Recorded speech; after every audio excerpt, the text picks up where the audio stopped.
بسم اللہ الرحمن الرحیم۔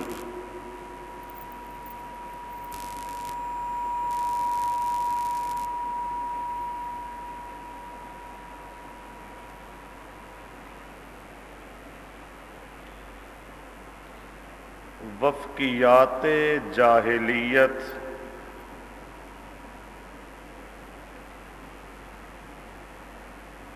میں باب اول جس کا تعلق عقائد کے ساتھ تھا وہ آپ کے سامنے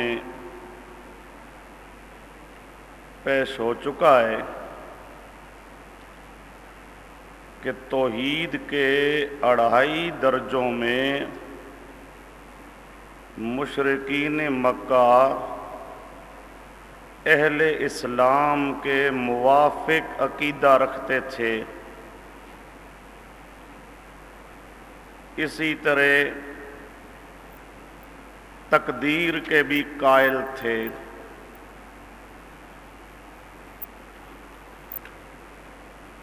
اب وفقیات جاہلیت کا دوسرا حصہ جس کا تعلق ہے مشرکین مکہ کے اعمال اور اخلاق کے ساتھ۔ مشرکین مکہ کے وہ اعمال اور وہ اخلاق جو اسلام کے ساتھ مطابقت رکھتے ہیں، اسلام نے بھی ان کو برقرار رکھا ہے، بے عین ہی برقرار رکھا ہے یا کچھ ترمیم کر کے برقرار رکھا، لیکن اسلام نے بھی ان چیزوں کو برقرار رکھا ہے۔ اب ان اعمال اور اخلاق کا آپ کے سامنے ذکر ہوگا۔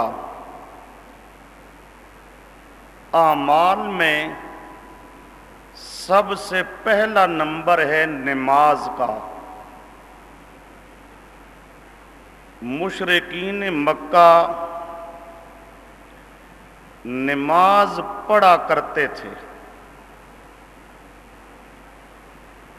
نماز کے مسئلہ میں پیغمبر کریم صلی اللہ علیہ وسلم کے ساتھ مشرکین کا اختلاف نہیں تھا۔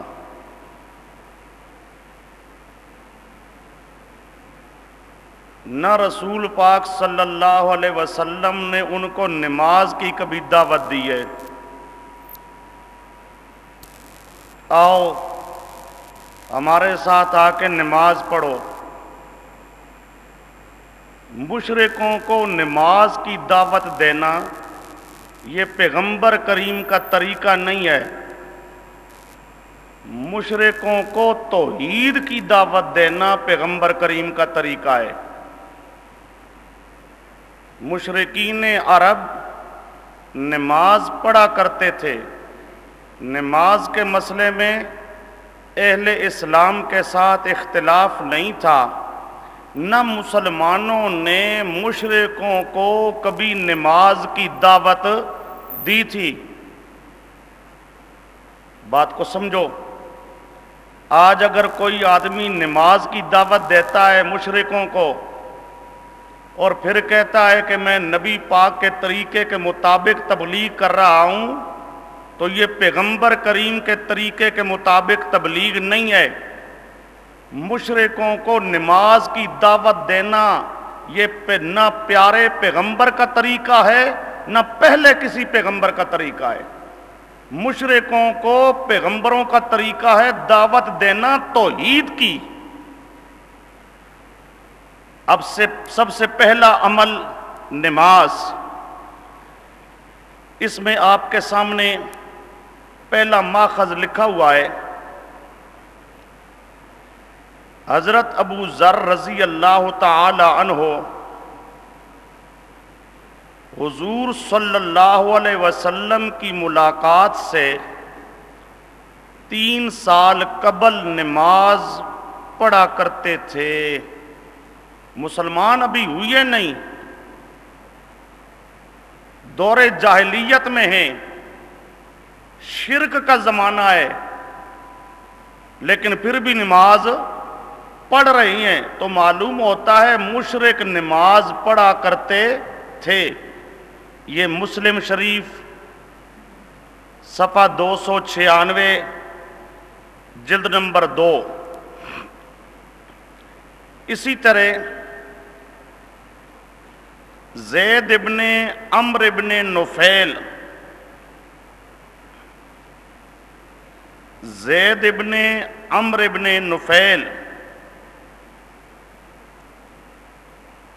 بعثت نبوی صلی اللہ علیہ وسلم سے قبل نماز پڑھا کرتے تھے۔ البدایہ والنہایہ صفحہ 240، جلد نمبر 2۔ تیسرا ماخذ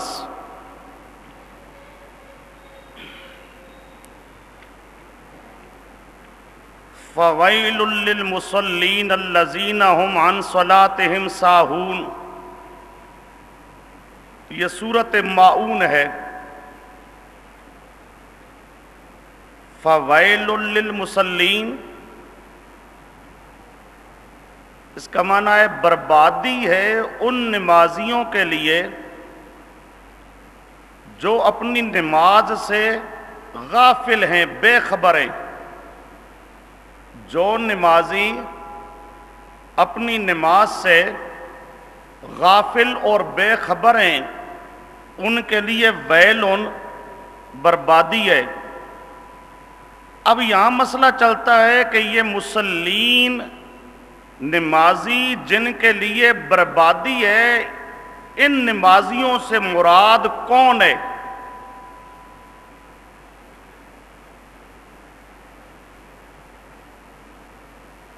اب اگر یہ صورت ہوتی مدنی تو مدینہ میں تو منافق موجود تھے، آدمی کہہ سکتا تھا کہ منافق جو نمازی تھے ان کے بارے میں اللہ پاک کہہ رہا ہے کہ ان کے لیے بربادی ہے، چونکہ وہ نماز سے بالکل بے خبر تھے، سستی سے نمازیں پڑھا کرتے تھے۔ لیکن یہ سورت مدنی نہیں ہے، سورت ماعون، یہ سورت ہے مکی، اور مکہ کے اندر جو مسلمان تھے تو پکے مسلمان تھے، جو مشرک تھے تو پکے مشرک تھے۔ یہ درمیان والی پارٹی جی ادھر بھی تھے ادھر بھی، یہ بھی راضی تھے وہ بھی راضی، ہر ایک کو راضی رکھا جائے، مداہنین کی جماعت، یہ نرم نرم انداز اختیار کرنے والے، یہ مکہ میں کوئی نہیں تھے۔ مکہ میں تو جو لا الہ الا اللہ صرف زبان سے پڑھتا اس کی خیر نہیں ہوتی تھی، اس لیے وہی پڑھتا تھا جو پکا مومن ہوتا تھا۔ تو وہاں یا پکے مومن اور یا پکے مشرک۔ اب جو پکے مومن تھے صحابہ کرام، ان کی تو اللہ تعریف کرتا ہے کہ قد افلح المومنون الذین هم فی صلاتهم خاشعون۔ یہ صحابہ کرام پکے مومن، ان کا تو حال یہ ہے کہ یہ نماز بڑی عاجزی کے ساتھ، سکون کے ساتھ، بڑی توجہ کے ساتھ نماز پڑھتے ہیں۔ تو اب ان کو تو یہ نہیں کہا جا رہا کہ فویلن، ان کی نماز تو بربادی والی نماز نہیں ہے۔ صحابہ کرام جو خشوع خضوع کرنے والے ہیں، اب وہ تو یہاں مراد نہیں ہو سکتے۔ پھر اس آیت کریمہ میں اللہ پاک کن کے بارے میں کہہ رہا ہے کہ ان کے لیے بربادی ہے؟ تو پھر ماننا پڑے گا کہ کافر اور مشرک ان کو اللہ کہہ رہا ہے، چونکہ مشرک وہ حقیقت میں نماز سے بے خبر ہے۔ نماز کی حقیقت توحید ہے، اور جو توحید کو مانتا نہیں ہے وہ نماز پڑھتا ہے تو توحید کی حقیقت سے بے خبر، تو نماز سے بے خبر، تو اس کے لیے نماز ویل بربادی ہے۔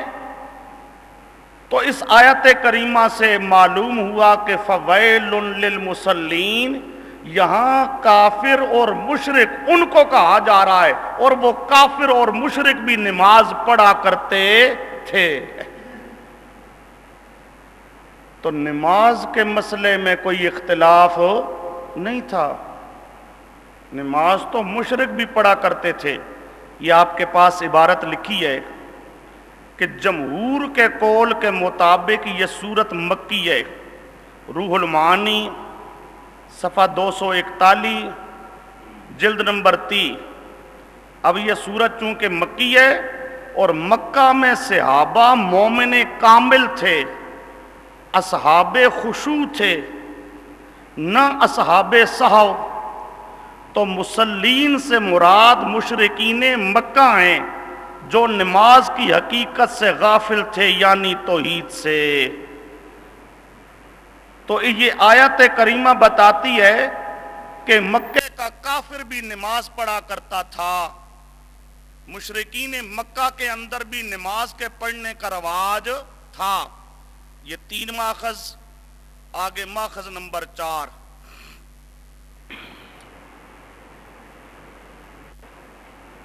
ماخذ نمبر 4،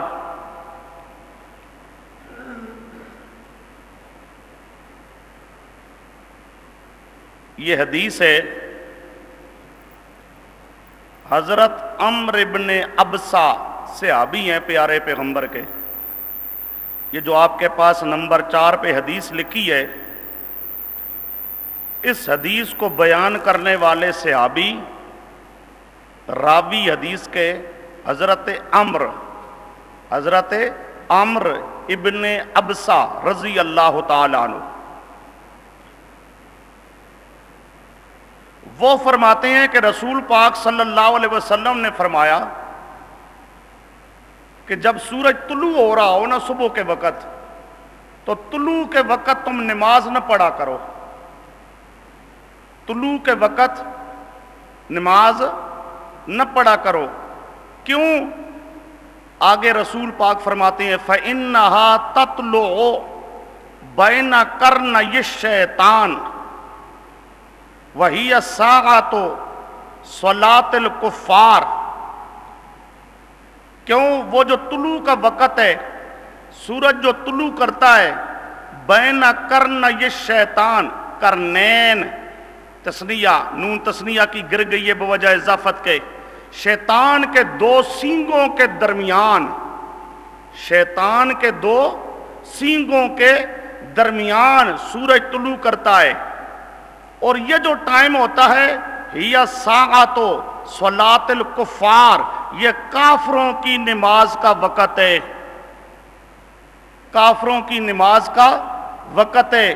تو اس سے معلوم ہوا کہ کافر نماز پڑھا کرتے تھے۔ اب یہ حدیث ہے نسائی شریف کی، نسائی شریف صفحہ 66 جلد نمبر 1، نسائی صفحہ 66 جلد نمبر 1۔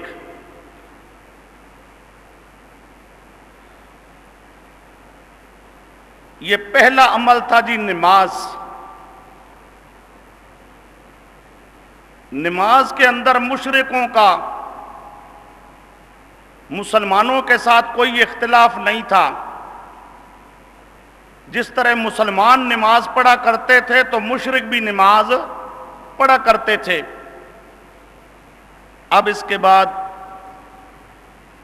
ارکان اسلام میں سے نماز کے بعد ہے رکن روزہ۔ تو روزے کے بارے میں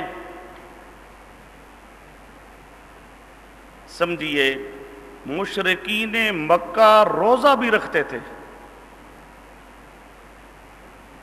روزہ بھی، چنانچہ حدیث کے اندر موجود ہے کہ 10 محرم کا روزہ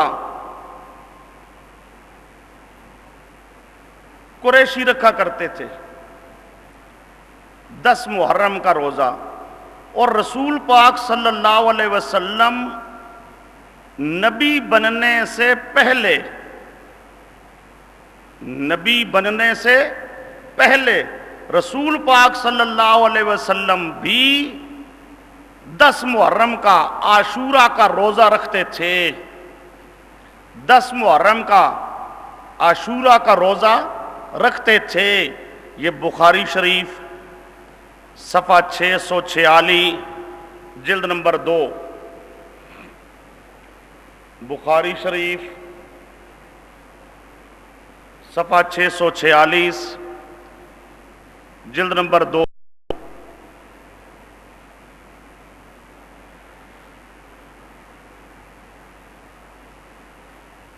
دس محرم کا روزہ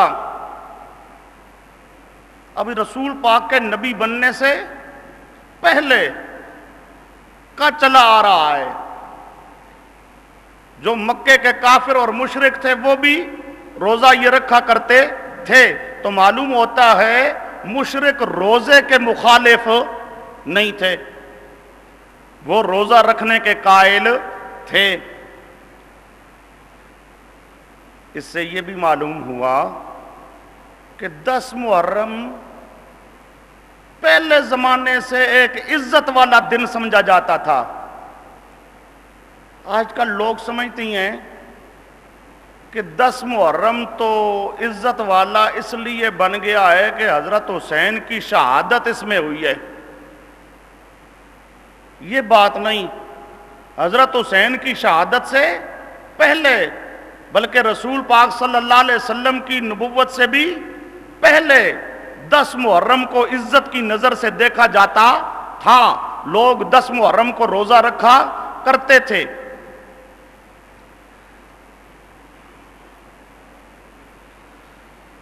حدیث کے اندر ایک لفظ آتا ہے، پیارے پیغمبر صلی اللہ علیہ وسلم فرماتی ہیں کہ اللہ پاک نے فرمایا الصوم لی، روزہ میرے لیے ہے اور میں اس کا بدلہ خود دوں گا، اور میں اس کا بدلہ خود دوں گا. الصوم لی، یہاں سوال پیدا ہوتا ہے یہ روزے کے لیے مخصوص طور پہ پیغمبر کریم صلی اللہ علیہ وسلم نے جو ارشاد فرمایا کہ اللہ پاک نے ارشاد فرمایا ہے، یہ مخصوص طور پہ روزے کے لیے کیوں کہا گیا؟ تو علامہ بدر الدین عینی حنفی،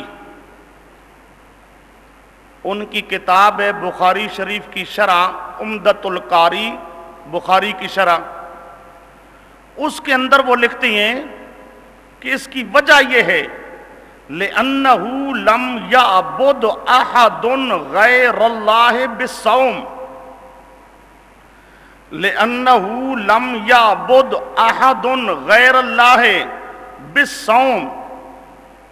روزہ ایسی عبادت ہے کہ غیر اللہ کے نام پہ روزہ کبھی نہیں رکھا گیا.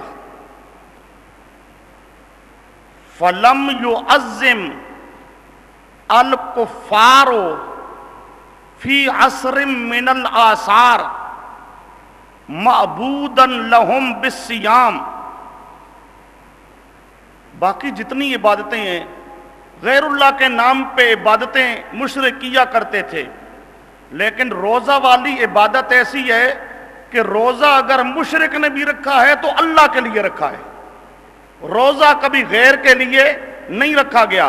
لم یعبد احد غیر اللہ بالصوم فلم یعظم الکفار، کافروں نے فی عصر من الآثار، کسی زمانے میں بھی معبوداً لہم بالصیام، اپنے معبودوں میں سے کسی معبود کے لیے روزے والی عبادت والی تعظیم نہیں کی. باقی تعظیمیں، باقی عبادتیں وہ اللہ کی بھی کرتے رہی ہیں، اللہ کے علاوہ اپنے معبودوں کی عبادتیں بھی کرتے رہی ہیں، لیکن روزہ والی عبادت ایسی عبادت ہے کہ یہ مشرک نے بھی کی ہے تو صرف اللہ کے نام پہ کی ہے، اللہ کے ساتھ روزے کے اندر کسی اور کو شریک نہیں بنایا۔ اس لیے علامہ عینی لکھتے ہیں کہ اللہ پاک نے الصوم لی یہ مخصوص طور پہ ذکر کیا، یہ میرے لیے ہے اور میں خود اس کا بدلہ دوں گا۔ اب اس سے معلوم ہوا کہ مشرکین روزہ رکھتے تھے، اور روزہ ایسی عبادت ہے کہ روزے والی عبادت میں اللہ کے ساتھ کسی کو شریک بھی نہیں کرتے تھے۔ باقی عبادتوں میں تو اللہ پاک کے ساتھ اوروں کو شریک کر لیتے تھے، لیکن روزے والی عبادت میں اللہ کے ساتھ وہ کسی کو شریک نہیں کرتے تھے۔ آگے آئیے جی، اعتکاف۔ نماز جو اسلام کا رکن ہے، مشرکین اس کے بھی قائل تھے۔ روزہ جو اسلام کا رکن ہے، مشرکین اس کو بھی مانتے تھے۔ اب اعتکاف بیٹھنا